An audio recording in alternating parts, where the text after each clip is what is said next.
할렐루야. 하나님이 나를 기쁘게 하십니다. 하나님이 당신을 기쁘게 하십니다.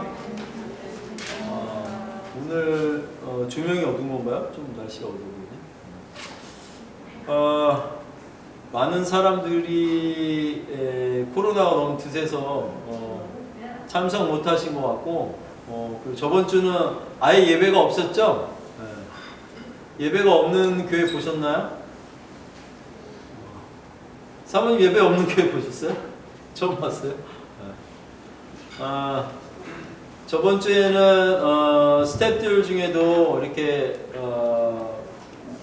감기기 있고 코로나 증세 비슷한 분들도 있고, 그 주변에 또 많이 있어서 한 주 쉬는 걸로 뭐 그렇게 심한 상황에서도 뭐 신천지도 아니고 그걸 굳이 강행해서 널리 퍼뜨릴 일도 없고 해서 오늘 역시 많은 분들 안 나왔는데 너무 마음 어려워 안 하시면 될 것 같고, 그러나 마음은 또 생각은 하나님께로 이렇게 항상 더 근접해 있기를 예수님 이름으로 축복합니다. 네, 오늘 본문 말씀 하나 나누겠습니다.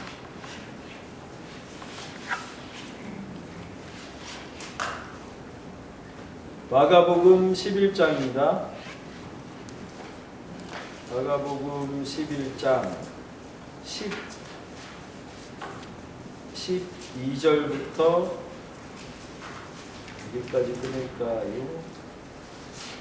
22절까지 끊어볼까요? 12절부터 여러분 가지고 계신 신약 성경 73페이지입니다.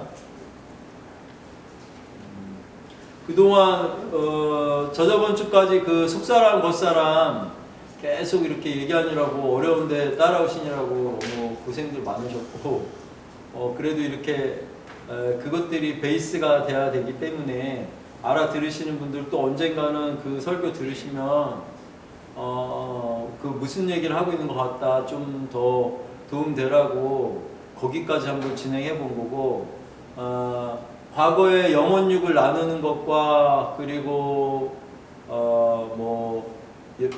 영적인 생각, 육적인 생각, 그리고 이제 그거에 더 진행돼서 속사람, 겉사람 여기까지 이렇게 한참 진행해서 왔던 것 같아요. 근데 그렇게 해서 저번 그 설교까지가 굉장히 어려웠을 것 같고, 다시 이제 성경 안에서 조금 이렇게 같이 재밌는 얘기들도 나누고 이렇게 할 수 있으면, 오늘 또 저희 어머니가 나오셨잖아요.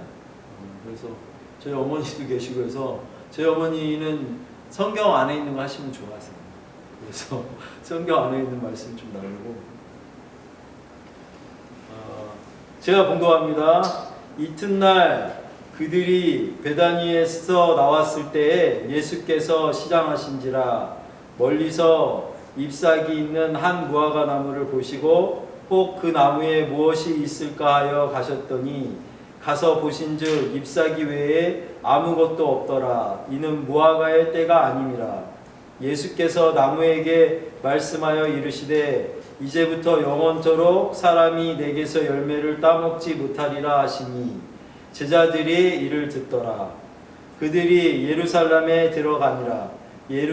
예수께서 성전에 들어가사 성전 안에서 매매하는 자들을 내쫓으시며 돈 바꾸는 자들의 상과 비둘기 파는 자들의 의자를 둘러 엎으시며 아무나 물건을 가지고 성전으로 지나다님을 허락하지 아니하시고, 이에 가르쳐 이르시되 기록된 바 내 집은 만민이 기도하는 집이라 칭함을 받으리라고 하지 아니하였느냐. 너희는 강도의 수구를 만들었도다 하시매 대제사장들과 서기관들이 듣고 예수를 어떻게 죽일까 하고 꾀하니 이는 무리가 다 그의 교훈을 놀랍게 여김으로 그를 두려워함이더라. 그리고 날이 저물매 그들이 성 밖으로 나가더라. 그들이 아침에 지나갈 때에 무화과 나무가 뿌리채 마른 것을 보고 베드로가 생각이 나서 여짜오되 라삐어 보소서 저주하신 무화과 나무가 말랐나이다. 예수께서 그들에게 대답하여 이르시되 하나님을 믿으라. 아멘. 여기까지만 운동을 한번. 이상하게 나눴죠? 여러분들이 거기 끊어서 나눠져 있는 부분들이랑 좀 다르게 나눴는데 최근에 어저께였나요? 어저께 그저께 보니까 카톡 그 선교방에서 성경 구절 이렇게 쭉 이어나가는 릴레이를 하고 있잖아요. 거기에 이 구절이 지금 지나가고 있더라고요. 그리고 아마 아직 이 구절을 상황에서 끝까지 해서 이렇게 못 벗어난 것 같은데 그래서 저한테 질문을 하기를 사모님이 질문하더라고요. 왜 무화과 때가 안 됐는데 무화과가 열매를 맺을 때가 안 됐는데 왜 예수님이 저주를 했냐. 이제 그 질문을 해서 이제 제가 답변을 해줬는데 오늘 여러분들 중에도 그 부분들 많이 생각해 봤을 것 같고 궁금해 하실 것 같아서 나눠야겠다라고 생각을 했어요. 그래서 오늘 이제 과거에는 제가 다른 그러니까 뭐 어릴 때 이거 많이 목사님들 많이 설교하시거든요. 그리고 뭐 여러 군데서도 여러분들도 많이 들어보셨을 수 있지만 대부분은 예수님이 이렇게 언제 뭘 구할지 모르니까, 그러니까 하나님이 뭘 언제 찾을지 모르니까 항상 준비된 자로 있어야 된다. 그러니까 무화과 나무조차도 때가 아니지만 하나님이 찾으면 열매가 거기 맺혀져 있었어야 된다 라는 어떤 그런 주의, 그런 쪽의 설교들이 좀 많이 있었던 것 같고, 뭐 때도 아닌데 가서 찾으신 것도 이상하고, 그리고 만약에 찾을 때 무화과 열매한테 그러면 명령을 해서 열매야 있어라 이렇게 한 다음에 가서 찾았으면 열매가 있었을 것 같은데 왜 그렇게 안 하고 가서 찾았을까? 이것도 많이 의심스럽지만 당시에는 이렇게 질문하면 답변들을 이렇게 제대로 안 해주셔서 어렸을 때도 이게 상당히 궁금했었던 부분의 하나였던 것 같아요. 그래서 이제 여러분들도 궁금해하는 부분들도 있을 수 있고 또 다른 데서 뭐 그런 부분들이 해결된 부분들도 있을 수 있지만, 저는 그래서 그 당시에 이제 나중에 은혜 받고 이 무화과 나무가 도대체 어떤 놈인지 이렇게 좀 들여다봤었던 내용이 있어서, 일단은 무화과 나무는 여기 지금 여기 마가복음에서도 여기 11장에 나오지만 13장으로 이렇게 들어가 보면 무화과 나무의 그 비유를 하세요. 또 한번 무화과 나무를 보고 배우라. 무화과 나무의 가지가 연해지면 이제 거기서 싹이 나고 이제 여름이 다가오겠구나를 니네가 알지 않느냐? 하고 이제 그 세상 사람들이 뭐 얘기하는 것과 같은 거죠. 뭐 제비가 낮게 날면 비가 온다고 생각하지 않느냐? 이렇게 하는 것 같이, 그런 니네가 지혜 있는 것 같이 무화과 나무에 연한 줄기, 새 줄기가 새로 나오기 시작하면서 거기에 잎사귀가 생기기 시작하면 이제 여름이 다가오겠구나 라고 생각하지 않느냐라는 게 이 뒤에 한 13장쯤에 있어요. 있는데 지금은 여기 보시면 잠깐 볼까요? 11장 보시면 11장 첫 1절이 뭐냐면 그들이 예루살렘에 가까이 와서 감람산 벳바게와 베다니에 이르렀을 때에 예수께서 제자 중 둘을 보내시며 이렇게 나오거든요. 지금 그리고 그 밑에는 저희가 안 읽었지만 이제 나귀 새끼를 데리고 와서 그 한 번도 안 타본 나귀를 이렇게 데리고 오게 하는 그 장면이 나오는데, 오늘은 무화과 나무 얘기를 하려고 하니까 그 부분을 빼고 한 거고, 벳바게와 베다니에라고 하는데 벳바게는 그러니까 헬라어적인 개념으로는 벳이 그 마을, 집이란 뜻이에요. 그러니까 베이트라는 단어인데 그래서 그 마을 이름 중에는 벳이나 벳자나 이런 종류가 많이 들어가요. 그래서 여기 벳바게 하면은 벳파게에서 베이트 파게라는 뜻으로 베이트는 마을이니까 집이나 마을을 뜻하는 거니까 파게는 뭐냐면 아직 그러니까 덜 익은 그러니까 아직 온전하지 않은 미숙한 무화과. 파게는 미숙한 무화과라는 뜻이에요. 그래서 이 마을 이름이 뭐냐면 미숙한 무화과가 열리는 마을인 거예요. 그 얘기는 뭐냐면 원래 여름에 무화과가 이렇게 따먹을 수 있고 열리는데 무화과 나무 중에 그 연한 가지가 나기 전에 원가지, 그러니까 작년에 있던 가지에서 무화과 나무가 그 나무에서 열매가 맺히는 경우들이 있는데 그런 종자들이 있는데 우리나라로 치면은 뭐 살구 말구 개살구 뭐 이렇게 좀 형편없는 과일 중에 하나지만 이게 우리나라 보릿고개를 넘기듯이 그 이스라엘 백성들한테는 그 철에 겨울에서 그 봄에 그 넘어가는 그 철에 그러니까 봄철에 이게 허기를 채울 수 있는 열매 정도로 그 무화과가 많은 그 마을이었기 때문에 그러니까 봄철 무화과가 나는 마을 이렇게 보시면 돼요. 그래서 벳파게라고 보면 되고 이 베다니에라고 했는데 이 베다니에도 이것도 벳다니에 이래서 그냥 이 야자나무 그런 대추 야자 여러분들 왜 성지 순례 갔다 하면 대추들 이렇게 가져오잖아요. 그게 대추 야자 나무인데 그 잎사귀가 지금 이만하게 이렇게 큰 잎사귀인데 이게 야자나무네요. 이게 야자 잎이에요.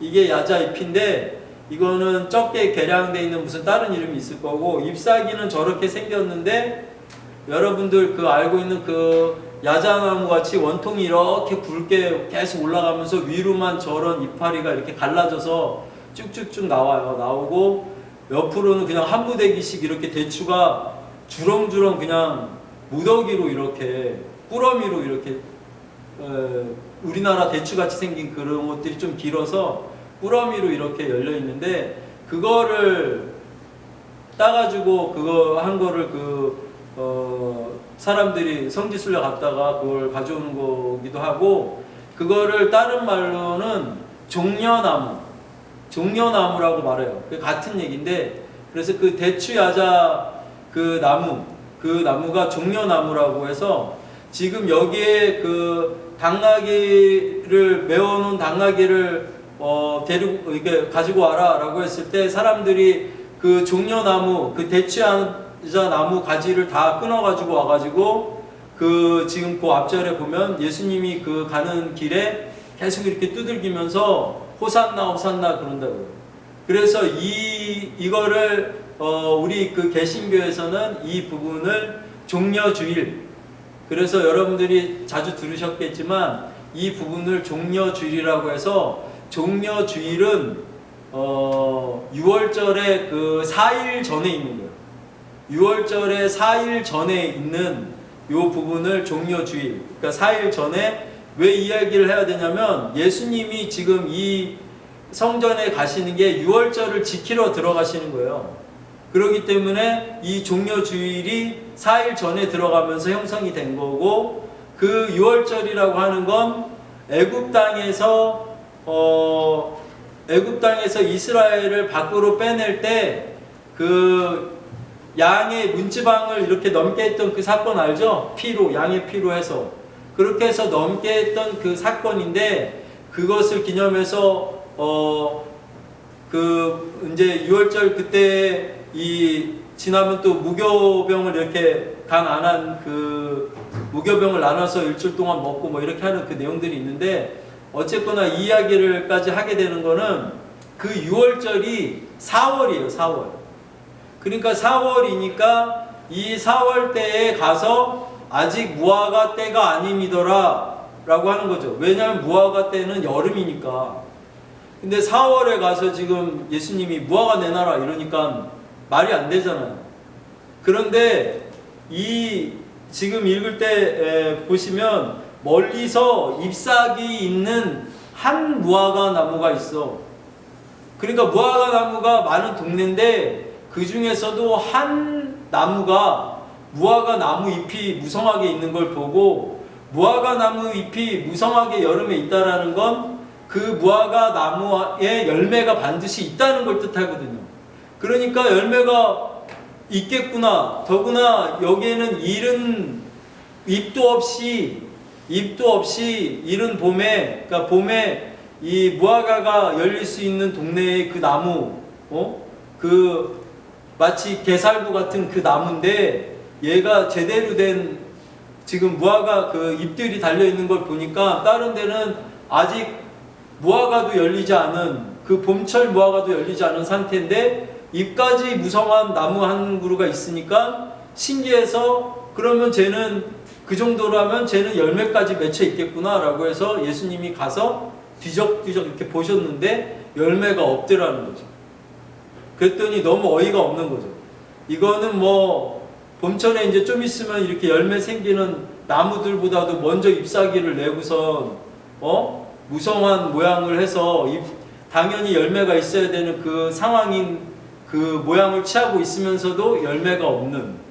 그러니까 예수님이 그 나무에게 이제 하신 얘기가 너를 통해서 이제 사람들이 다시는 그 열매를 먹지 못하리라, 이렇게 얘기를 하시게 되는 거예요.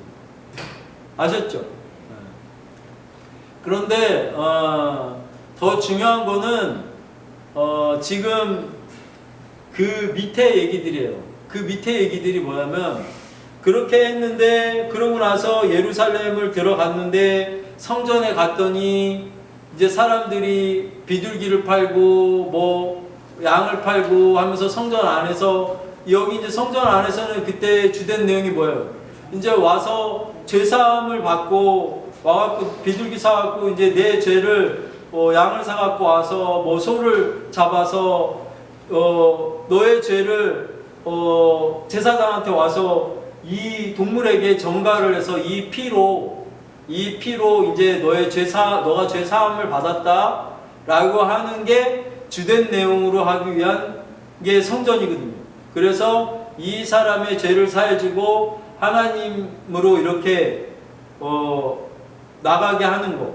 그래서 그 예배를 하나님께 그런 식으로 해서 어떤 절차나 격식, 뭐 예배라고 하면 뭐 옛날에 뭐 꼭 예배 드릴 때도 뭐 새로운 노래를 만들어서 찬양해야 되고 이런 여러 가지 격식, 더 위로 올라가면 더 심해지죠. 근데 이제 그런 것 같이 이 예배를 드리는데 이 성전 안에서 주된 내용은 그런 죄를 동물을 잡아서 이렇게 하는 그 내용들로 피를 내서 동물을 이렇게 죄를 전가해서 죄사함을 받게 하고 하는 그 내용들을 주로 하는 게 그 성전 안에서 있는 그게 주된 내용들이었다고 하면, 지금 예수님이 그 부분을 막 호되게 야단치면서 이 하나님의 성전은 기도하는 곳이, 원래 하나님과 이렇게 소통하는 곳이 먼저라야 되는데, 소통하는 곳이라야 되는데, 여기서 지금 돈 주고 파는 그 내용들로 더 많아졌잖아요. 이 외형적인 어떤 내용들, 거기에서 이득을 취하고 밖에 보이는 주된 내용, 하나님과 소통하는 내용이 되는 게 아니고 주된 엉뚱한 다른 내용들이 이렇게 무성해지니까 마치 무화과 나무가 무성한 것 같이, 무성했는데 가서 봤더니, 실상 들어가서 봤더니 알맹이는 없는 거죠. 알맹이는 없는 거죠. 그래서 이 성전 얘기를 중간에다 집어넣고 나와서 이제 그렇게 다 못하게 하고 호되게 이렇게 호통을 쳐놓고 나왔더니 무화과 나무가 말랐더라. 그래서 이거 왜 이렇게 됐어요? 라고 하니까 그 이야기를 이제서 여기서 하잖아요. 그러니까 이 앞에다가 무화과 얘기를 하시다가 마무리를 성전 얘기를 쫙 집어넣어놓고 여기서 마무리를 하고 계시잖아요. 다시 무화과나무가 나오죠. 이게 오늘 김수미 집사님 안 나왔는데 이게 우리나라 그 시적인 걸로 볼 때는 수미상관법. 이 앞하고 뒤에다가 두고 가운데 있는 거를 이거를 시적으로는 많이 표현하는데 가운데다가 이게 지금 성경 안에 되게 많아요. 여러 나라들이 다 이런 방법을 쓰지만 문법적으로, 그러니까 문학적으로. 그래서 이 가운데 있는 내용을 일깨우려고 그리고 앞에 있고 뒤에 있는 이 내용들을 강조하기 위해서 이렇게 하는 거죠. 그래서 그냥 마른 게 아니고 그냥 죽은 게 아니고 너한테서 열매를 이제 못 따먹을 거다라고 했는데 그 제자들이 나와서 봤더니 무화과 나무가 죽었습니다. 이렇게 하는 게 아니고 무화과 나무가 뿌리채 마른 것을 보고 라고 분명하게 명시한 이유는 다니엘서라든지 하박국이라든지 여러 구약 성경 안에서도 항상 포도나무 그리고 무화과 나무 하면은 이스라엘 백성이나 사람들 어떤 그 믿음의 어떤 포함되어 있는 내용들 그 나라를 자체를 얘기하거나 이렇게 하는 경우가 많은데 특히 하박국에서는 보면은 이렇게 표현해요. 무화과 나무가 무성하고 포도나무에 열매가 없고 그러니까 무화과 나무가 무성하지 않고 포도나무에 열매가 없고 그 다음에 또 뭐가 있었죠? 감람나무였나? 감람나무에 소출이 없을지라도 그리고 외양간에 송아지가 없고 외양간에 소가 없고 그리고 우리의 양이 없을지라도 내가 여호와를 찬양하고 여호와를 그거 뭐 찬양에도 나오잖아요.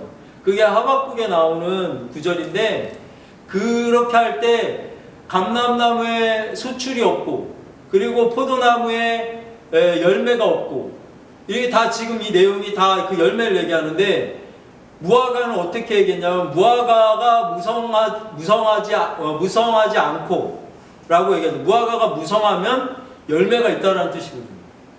그래서 무성하지 않다는 건 열매가 없다 이렇게 먹을 만한 열매가 없다 이렇게 표현하기 위해서 그렇게 얘기하고 있는 거고 그리고 다니엘서라든지 여러 군데서 보면 뭔가를 하나님이 예시적으로 이사야서나 이런 데서도 얘기하실 때 뭐 밤나무와 상수리나무를 베을지라도 그 뿌리를 남겨놔라. 그것이 그러니까 그루터기를 남겨놔라. 그 그루터기는 이렇게 나무 베고 나면 밑에 뿌리 윗둥에 그냥 남아있는 나무의 모습이잖아요. 그럼 뿌리가 남아있기 때문에 여지를 두는 거예요. 언제고 그 그루터기에서 다시 가지가 나고 뭔가 소생하게 되는 그래서 망하지 않는다. 언제고 다시 그 민족 아니면 어떤 그거에 관계된 내용이 다시 살아나게 되는 그것으로 올 것이다 라고 얘기할 때 그것을 쓰는데 지금 묻지도 않았던 그 내용들이 나오고 있는 거죠. 그 무화과 나무가 뿌리채 마른 것을 보고 라고 하니까 이제 이것은 여지가 없는 거예요. 여지가 없다는 건 무슨 여지가 없냐면 이제 이 성전 안에서는 열매를 찾을 여지가 없는 거예요. 네? 지금 이 구약적인 이 성전 안에서 지금 여기를 성전이라고 여러분들이 생각하고 모이신다고 하면 여기서는 하나님이 찾을 열매가 없어요. 여지가 없어요. 근데 많은 사람들이 과거에 그 구약에 나온 성전같이 이렇게 모여서 예배 드려야 되고 우리 이렇게 해서 예배 드려야 되고 하고 안 하면 큰일 나고 이렇게 생각하니까 그렇게 몰고 가죠. 많은 저 같은 제사장이라고 말하는 사람들이. 근데 다 아니라고 말씀하고 계신 거예요. 이제 이러한 방법으로는 하나님 쪽으로 나갈 열매가 아무것도 없어요. 그 뿌리도 남겨두시지 않아서 그렇게 갈 수가 없다고요. 그럼 여긴 뭐예요? 이러면 여기는 성전 개념보다는 예수님이 마을에서 사람들 거기 이렇게 모아놓고 얘기하던 회당 정도의 개념으로 생각하라고 제가 항상 얘기하는 거죠.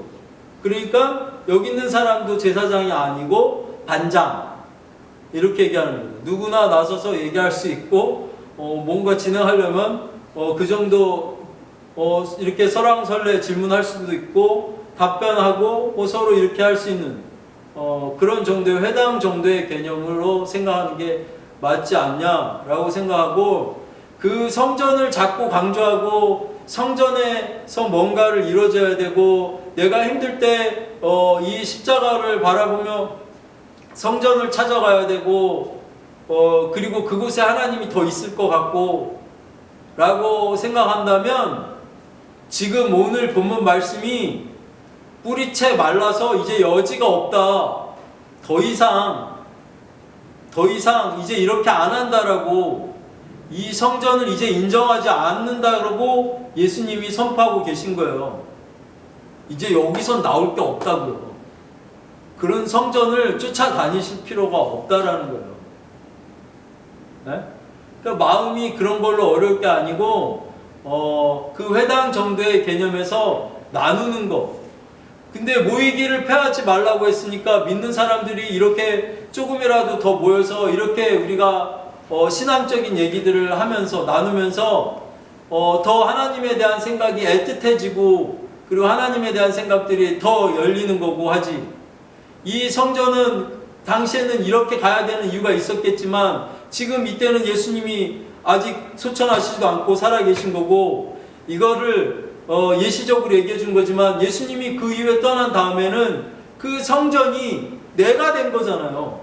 각자가 성전이 된 거잖아요. 그 우리가 움직이는 성전이 된 거잖아요. 네? 그러니까 이 성전, 지금 이 모이는 우리가 교회를 마치 이 성전의 개념을 구약같이 뚜렷하게 하고 계신다고 하면 이걸 무너뜨리셔야 돼요.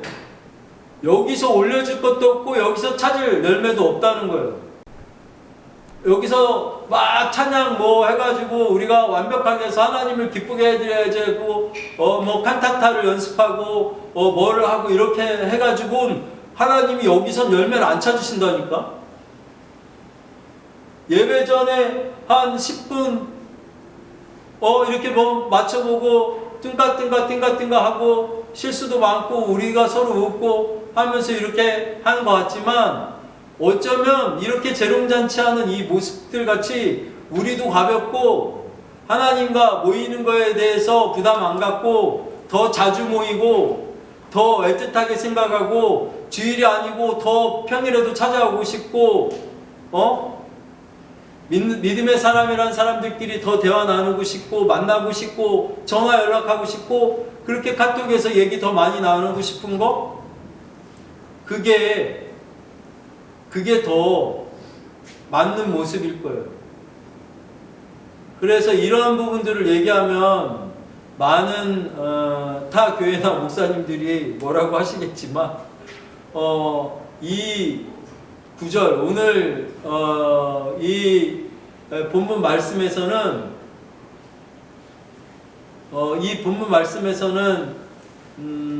여러분들에게 꼭 전하고 싶은 내용.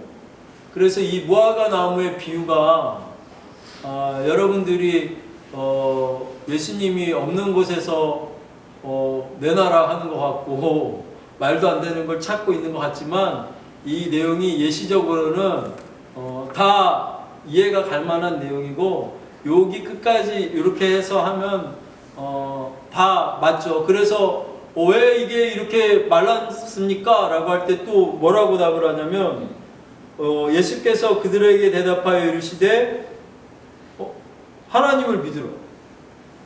보소서 저주하신 무화과 나무가 말랐나이다 이랬는데 좀 예수님이 엉뚱한 답을 하고 계신 것 같잖아요. 말랐나이다 했는데 하나님을 믿으라. 그 말랐는데 하나님을 믿으라고 하는 거랑 이게 무슨 상관이 있나라고 하면, 또 뒤에 구절을 이렇게 줄줄이 끼워서 나가면 지금 하나님을 믿으라 하는 거랑 이 말한 대로 된다라고 표현하는 것들이랑 이렇게 맞춰서 얘기도 되겠지만, 저는 여기까지 끊었던 내용은 하나님을 믿으라 하라고 할 때의 이 믿으라라고 하는 이 단어 안에는 헬라어적 개념에서는 피스티스라고 해서 이렇게 믿음이라는 표현으로 쓰이지만 믿음 그리고 무슨 신뢰라고 하지만 그것은 믿고 신뢰한다라는 그 뜻 안에 그 원어적 개념 안에는 그거의 원뿌리의 안에는 화해, 내가 믿는다라는 건 이 사람과의 어떤 인정되거나 화해, 풀어진다라는 느낌이 있는 거거든요. 그런 단어 안에. 그럼 하나님을 믿으라라고 할 때는 이 앞에 성전에서 이 모든 말도 안 되는 얼토당토한 행위적인 거, 이거 사고 팔고 거칠해적인 그 내용에만 집중한 나머지 하나님과 친밀해지고 뭔가 소통되는 거는 관심이 없게 되고 죄 사함 받고 어떤 이 내용에 주력하게 된 이 내용 있잖아요. 죄 사함 받는 내용이나 어떤 이런 형식적인 거에 주력된 그 내용에 잡혀 있는 그것을 떠나서 하나님과 화해해라, 하나님과 화목해라, 하나님과 신뢰해라, 하나님을 믿어라, 이 뜻으로 예수님이 말씀하셨다 라고 여러분들한테 오늘 얘기해주고 싶은 거예요. 그래서 이게 엉뚱하게 그러니까 하나님을 믿어라 이렇게 한 것 같지만 그 믿으라 라고 한 내용이 그렇게 하나님과 화목해라. 그래서 결국 이걸 감행하기 위해서 예수님이 화목제로 올라가시고 지금 이 동물들 피가 다 필요 없게 예수님이 단번에 당신의 피로 제사를 드려주시고 우리가 그 피로 하나님과 화목하게 된 거잖아요. 그러니까 이제 성전이 필요 없는, 이 성전의 주력으로 잡았던 어떤 내용에 대한 개념은 필요 없고 우리 각자가 그러면서 성령을 받고 우리가 이 각자가 성전이 돼서 하나님과 화목할 수가 있는 거죠. 친해질 수가 있는 거죠. 그 내용인 거죠. 근데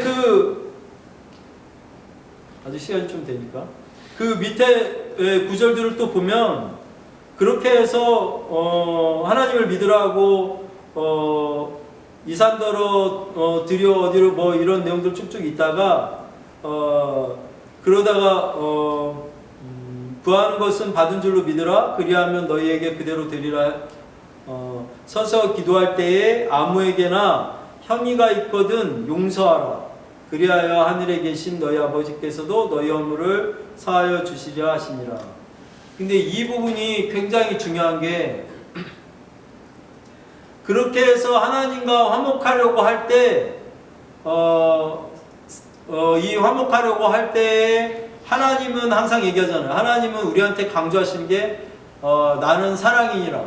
그러니까 하나님과 소통하려고 하는 거에 가장 잘 소통되는 부분은 사랑이에요. 사랑인데 여기서 서서 기도할 때 아무에게나 혐의가 있거든 이렇게 했는데 여기에는 원래는 그러니까 기도할 때 누군가 마음에 걸리는 게 있거든. 걸리는 게 있으면 그 사람을 그냥 용서해라 이런 거예요. 혐의라고 뭐 특별하게 무슨 죄진 거 이런 내용은 아니고 그냥 마음에 걸리는 어떤 사람들 있거든. 그 사람들을 용서해라. 그 사람들을 그냥 품어라, 관용해라, 뭐 이런 뜻으로 보시면 되고, 그렇게 했을 때 하나님께서 너희도 너희에게도 그 허물을 사하여 준다라고 소통할 수 있는 더 하나님과 소통되는 방법을 열쇠를 더 주신 거죠. 그래서 지금 앞에 있는 구절들이 이렇게 했을 때 저산더러 뭐 이렇게 옮겨져라 하고 그 믿은 걸 의심하지 않으면 그 마음에 의심하지 않으면 라고 하는데 그 마음은 역시 물론 카르디아죠. 카르디아 영역 그 마음에 의심하지 않으면 의심이라는 그 단어 안에도 원래는 빼내다 그 철수하다 뭔가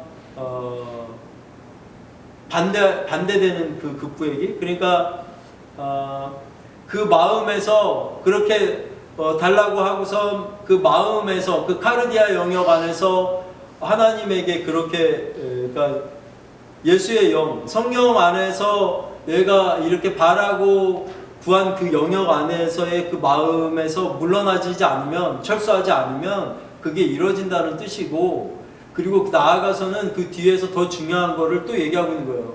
하나님을 믿으라 라고 했던 것 같이 하나님과 화해해라, 하나님과 화목해라 라고 한 것 같이 그 뒤에 또 한 번 화목해라 라고 얘기를 하시려고 너의 허물을 사하시리라. 이게 왜 사해야 되냐면 화목하는 방법이거든요. 하나님과 친해지는, 하나님이 사랑인데 나도 사랑이 더 많아져서 이렇게 생명이 왔다 갔다, 하나님과의 에덴 동산의 처음에 아담의 모습처럼 생명이 왔다 갔다 하는 그 상태, 그 선악과를 먹고 막 자꾸 뭐 구별하고 뭐 기고 아니고 따지지 않는 그 상태에 대한 그 부분이 돼야 하나님 걸 더 많이 누릴 수 있으니까, 그래서 뭐든지 기도할 때, 그런데 기도할 때나 기도하기 전에 너가 마음에 안 드는 사람, 뭐가 마음에 꺼려지는 사람, 아니면 꺼려지는 그 내용에 대해서 그거에 대해서 마음을 풀라는 거예요. 그걸 먼저 마음을 자꾸 풀으려고 하면 하나님과 소통이 더 잘 되고 하나님 걸 더 받아 먹을 수 있다, 이런 얘기죠. 그저께였나요? 자매 한 분 찾아왔는데 고등학교 동창생들한테 엄청, 동창끼리 몇 명이 있었겠죠. 근데 엄청 잘해줬는데 너무 자기 딴엔 잘해준다고 잘해줬는데 어느 날 이렇게 틀어져서 이렇게 뭔가 심하게 싸우고 헤어지게 됐나 봐요. 틀어졌는데 그러고 나서 연락도 다 차단을 걔네들이 시키고 얘는 사과를 받고 싶어서 연락을 해보려고도 해보고 하는데 점점 더 괘씸하고, 나는 은혜를 베풀었는데, 이렇게 표현하더라고. 은혜를 베풀었는데 원수로 갚는다고. 그러면서 이거를 3년째 곱씹으니까 3년째 곱씹고 있대요. 모두 혼자만 있고 아무 생각도 안 하거나 별로 바쁘지 않으면 그 생각이 또 난대요. 그래서 그걸 곱씹고 하니까 너무 걔네들이 믿고 괘씸하고 막 이러는데, 그런데 또 걔네들은 잘 살고 있고 이런 걸 생각하면 더 화가 나서 죽음을 생각하고 막 우울하고 힘들고 막 하니까 죽음을 생각하고 그런 상태가 너무 심하게 들어간 거죠. 그래서 몇몇 사람들에게 나누면 이해한다고 받아주는 사람들조차도 뭐라고 하냐면, 야, 그게 3년까지 미워할 만한 내용이냐?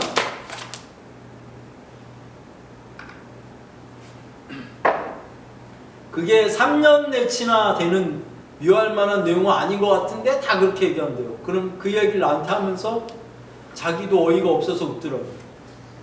근데 저는 이제 그걸 왜 그런 내용이 되는지 구체적으로 안 물어봤지만, 그렇다고 하면 그게 정말 은혜 받았던 자매였거든요, 과거에.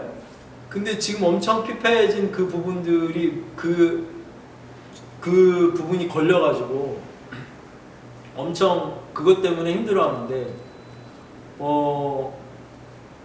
은혜 못 받고, 그러니까 뭐라고 하냐면 이게 제가 뭐라고 하냐면, 너가 돈 빌려준 사람이네. 걔네들은 빚쟁이고. 원래 빌려준 사람이 안 갚는 놈 때문에 괘씸하고 힘들어서 그 빌려준 쪽에서 병이 나잖아. 마음이 힘들고 어렵고, 그죠? 근데 빌려간 놈은 항상 얘기하잖아요. 두 발 뻗고 잘 살아요. 별 그런 거 없이. 마음이 어려운 쪽이 무너지는 거고, 그쪽에 사단이 집을 짓는 거고, 계속 미워하는 마음을 주게 되는 거라고요. 그 부분들, 그걸로 그냥 무너지는 거예요. 그게 그렇게 들어봐도 별거 아닌 거로, 아무 그 정도 가치 없는 걸로 3년 동안 묶여서 죽고 싶고 한다고 하면, 그래서 아무 생각 안 하려고 막 더 바쁘게 하고 막 고시 준비하고 막 이런 거 열심히 하고 그런다고 하길래 제가 거꾸로 가르쳐줬어요. 그러지 말고 그 속사람 겉사람 얘기해 주면서, 야, 걔네 더 불러내. 그 생각 더 나라. 그래 너네 또 와라. 그래 너네 또 이 겉사람의 나를 이렇게 괴롭히고 있구나 라고 하면서 예수 이름으로 계속 그 겉사람을 축복해줘라. 속사람까지 예수 안에 있는 그 속사람의 영역까지 끌고 나올 수 있게. 그래서 이게 화해가 돼야 된다고. 이 속사람이 치유가, 이 겉사람이 치유가 돼야 돼요. 네? 다를 게 없잖아요. 그죠? 병연. 다를 게 없지. 그래서 병연 얘기를 해줬죠. 그래서 병연이한테는 지금 그 자매 얘기를 해줘야겠다 생각해서 그 자매 얘기를 또 해주는 거예요. 너무 많아. 과거에 오늘 아침에 하리가 또 그러던데, 과거에 뭐 중학교 때 너무 미웠던 애가 있었는데 생각해보니까 왜 미워했었는지 이제 기억도 안 나고 생각도 안 나고. 그러면 괜찮아. 그런데 그 다음 단계는 뭐냐면 생각하면 미워. 그것은 아직 문제가 있는 거예요. 생각해보면 그 사람이 믿고 어떤 그 상황이 미웠고 뭐 그런 거 있어요. 그런데 그것까지 완전히 다 해소되는 방법은 그런 것조차도 없는 거예요. 그 사람을 생각할 때도 안 믿고 그것도 별로 없고 그냥 아 그래 그 사람도 그냥 잘 살아라 까지 나가면 완전한 거죠.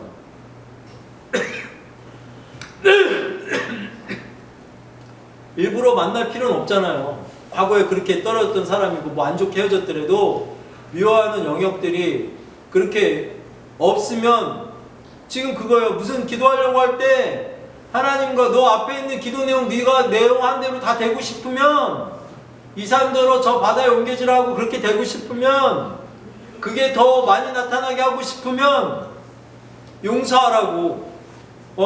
마음에 그 걸리는 거 그 부분들을 하나씩 제거하라고요. 어떤 사건 어떤 사람에 대해서 특히 여러분들 안에 별로 보기 안 좋고 만나고 싶지 않고 깨름직하고 그리고 마음에 안 들고 믿고 하는 생각 부담되고 하는 사람들 있잖아요.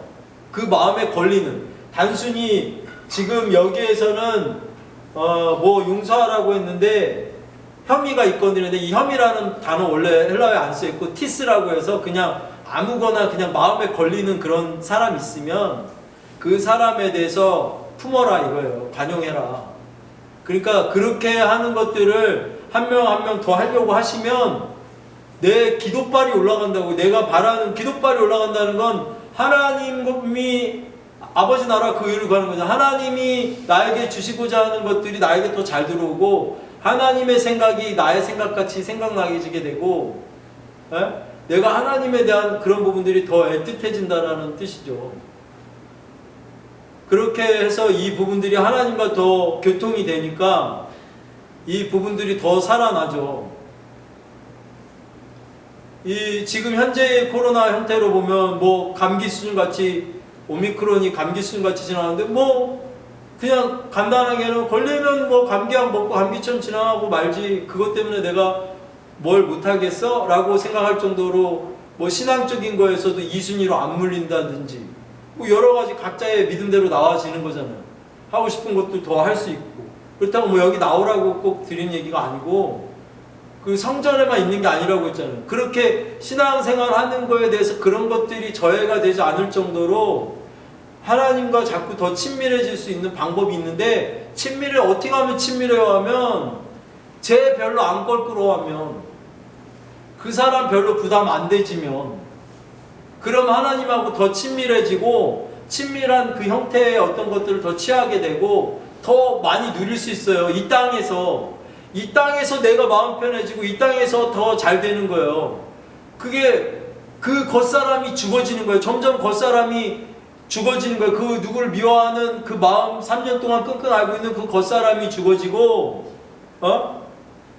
그래서 이 죽는 게 무서워서 종노릇하지 마시고 이 겉사람 죽으면 여기서 되게 편해져요. 진짜 육이 죽는 게 1순위가 아니고 진짜로 사람이 죽어서 천국 가는 그게 아니고 여기 겉사람 먼저 죽인다라고 하는 이게 먼저 되면 진짜 죽는 거는 문제도 아니죠. 그건 뭐 여기서 쭉 이어서 선상에 가는 건데 이거부터 하셔야지. 겉사람 내가 나라고 생각하는 이거, 죽었을 때 지고 가지 않는, 눈 감고 가만히 생각해보세요. 내가 지금 죽으면 뭘 가져가는 거지? 라고 했을 때에 놓고 가는 그 내용에 관계된 것들은 다 겉사람과 관계된 내용들이에요. 에? 그걸 어떻게 지고 가느냐는 거죠. 예수님이 밖에 제자들이 와서 그러잖아요. 예수님, 밖에 어머니와 그 형제들이 와서 기다리고 있습니다. 그랬더니 예수님이 갑자기 또 뚱딴지 같이, 야, 누가 내 형제냐? 누가 내 어머니냐? 이게 속사람의 영역에서 보면 이게 지금 겉사람일 때, 이게 속사람 영역에서 제가 그랬잖아요. 아까 죽을 때 누굴 데려가는 거예요? 죽을 때 가져가는 게 뭐예요? 어머니예요? 형제예요? 아니잖아. 이 지금 겉사람 영역에서 다 맺어진 인연들이잖아요. 그러면 뭐가 더 중요하냐면 속사람 영역에서는 저도 내 형제고 이도 내 형제고 하나님 안에서 다 형제같이 내 어머니같이 이렇게 할 수 있어야 된다. 그걸 가져간다. 그 사랑을 가져가는 거다. 얘기하고 싶은 거죠. 그거 왜 그렇게 얘기하셨지? 라고 얘기하면 그게 겉사람의 영역에서 얘기 안 하시는 있는 거예요. 지금 죽는다고 생각할 때 이 부분들이 다 자유한 그 개념들까지 정말 절정이죠. 내 어머니도 내 형제도 그렇게 생각할 수 있을 정도로 우리가 거기까지 갈 수 있을지 모르지만 뼈대적인 개념에서는 왜 그러시고 있는가를 여러분들에게 지금 설명해 주고 있는 거예요. 그래서 어떤 마음에 걸리는 사람들이 없어야 돼요. 만나기 싫은 사람들이 없어야 되고, 그리고 굳이 막 그렇게 힘든 사람들은 일부러 만날 필요가 없는 상황이면 더 좋겠죠. 그렇게 하면 그런 부분들이 어쨌거나 이 모든 것들이 하나님과 소통하는데 방해가 되니까, 교통하는데 방해가 되니까 이 부분을 생각하셔야 된다고. 그래서 오늘 본문 말씀에서는 중심으로 얘기해 드리고 싶은 게